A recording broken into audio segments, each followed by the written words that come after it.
Welcome in Senior Vice President of Community Development and Communications, Jennifer Grondahl, to talk about Kids Opening Day here at the park. Jennifer, this is one of my favorite days just because the fans are so great, but it really seems just the pureness of how much kids love this sport. It just makes it so much more special. Happy Kids Opening Day. We're excited to see all the fans back, of course, this season, and this is our way of celebrating kids and their families returning to the ballpark, and what better year to do it. So we're excited as well. So while we're going to look forward to the Kids Zone in the next season, what are some highlights this year that Orioles little kids can look forward to enjoy here at Camden Yards? Well, I have a little sneak preview for you. We have the giveaway courtesy of Weiss Markets, and we're going to be giving these out at the gates today for all kids 14 and under. It's an Orioles arm sleeve, and I was just in the clubhouse, and Tanner Scott was modeling it. Kind of a tight fit, but kind of a cool thing as well. Also, we're going to hear from Brandon and Lisa Hyde's kids, Colton and Addison, who are going to do the lineup today.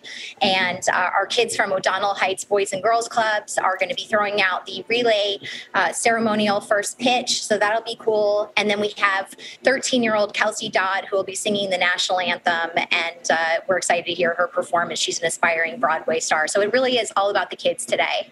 So how long, when you start to look at the Orioles planning process of all of this to bring everything to Oriole Park at Camden Yards, what does it really take for those who want to see the behind the scenes to make days like today that we really kind of seem to think just happen on their own, but it really is a full team effort? It's remarkable, Melanie.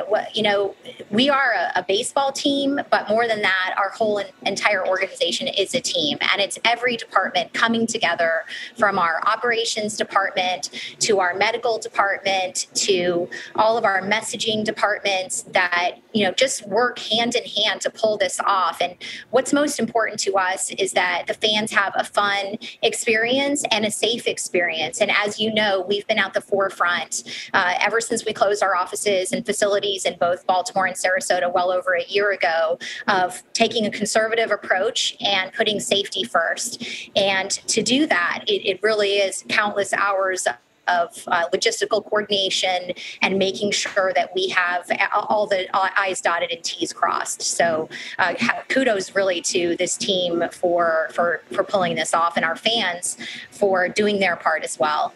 Well, when you talk about logistics, that means technology, and some really cool stuff is being used this year at the park. Mobile ordering, which just sounds to be right up my alley here. You can order food and beverages from your phone using the MLB Ballpark app. There's also QR codes that you can scan throughout the park.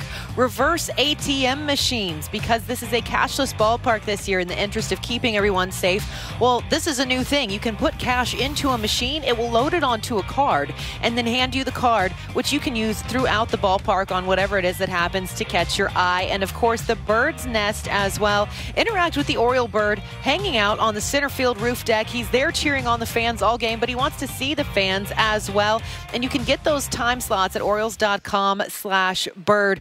I mean, if you had to pick one, or what's something in particular that it just excites you the most to see all of these new awesome things?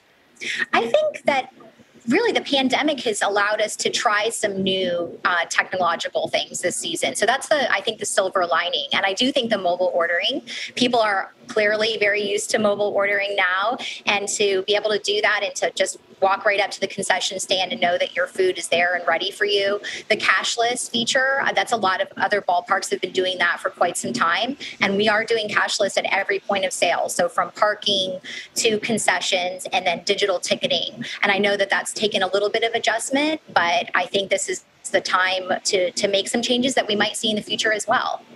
That's really just so much to look forward to. And you know that the sky's the limit at this point when you just see how big these waves of change are. Jennifer, thank you again for joining us to kind of break everything down and get us ready for Kids Opening Day. All right. Happy Kids Opening Day, and go O's.